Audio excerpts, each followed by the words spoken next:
According to USWings.com, nearly 60,000 killed in action, over 150,000 wounded, 1,600 missing in action. The numbers I just gave you were from the Vietnam War. But yet, as Americans, we treated them like they were dogs.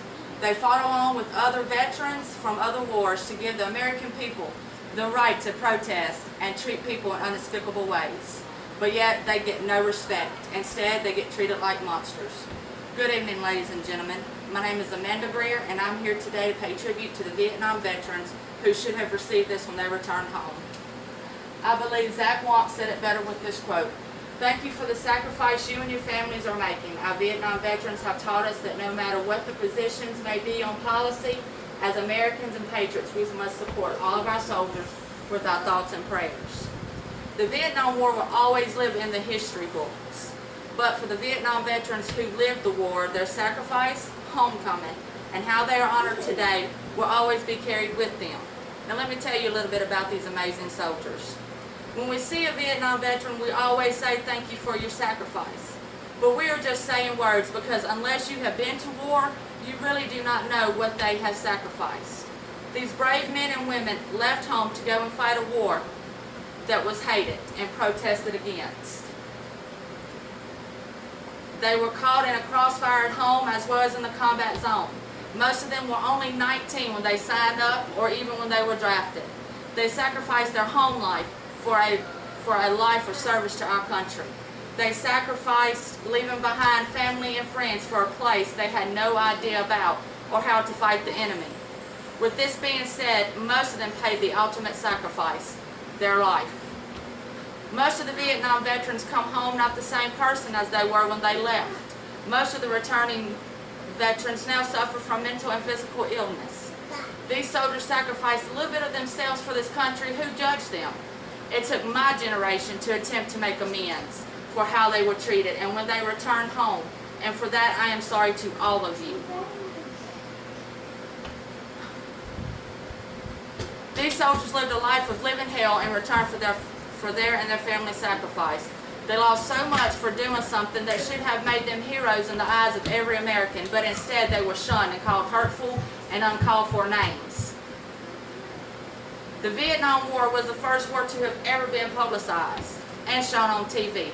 And because of that, our soldiers returning home were not welcomed with love and support. According to John Lawrence of History Today, instead they got spit on, called names, and made to feel like they were the enemy. As a wife of a veteran, I could not even begin to imagine how they felt when their spouses were being called names. They had already sacrificed so much for this country.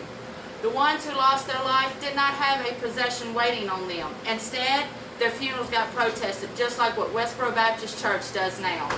The only difference is that no one was there to try and stop protesters from disrespecting our soldiers. No honor was shown for the ultimate sacrifice that was given.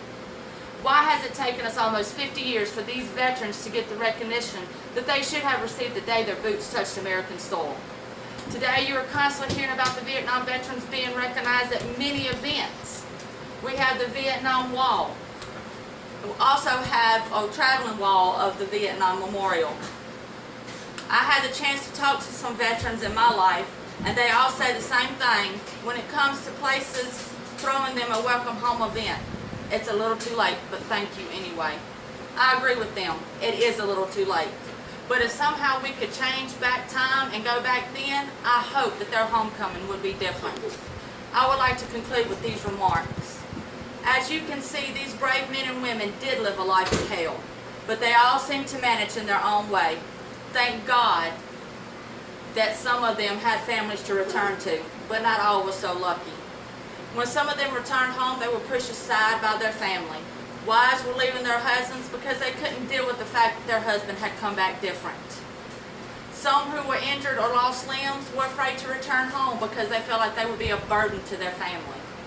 A very close friend of ours, Wardell, who fought in Vietnam, said this: "You never forget Vietnam, not even for a minute. You always carry it with you."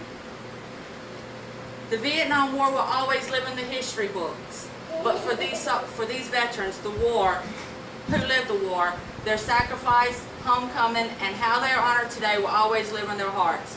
In conclusion, I would like to say again, welcome home. Thank you, ladies and gentlemen.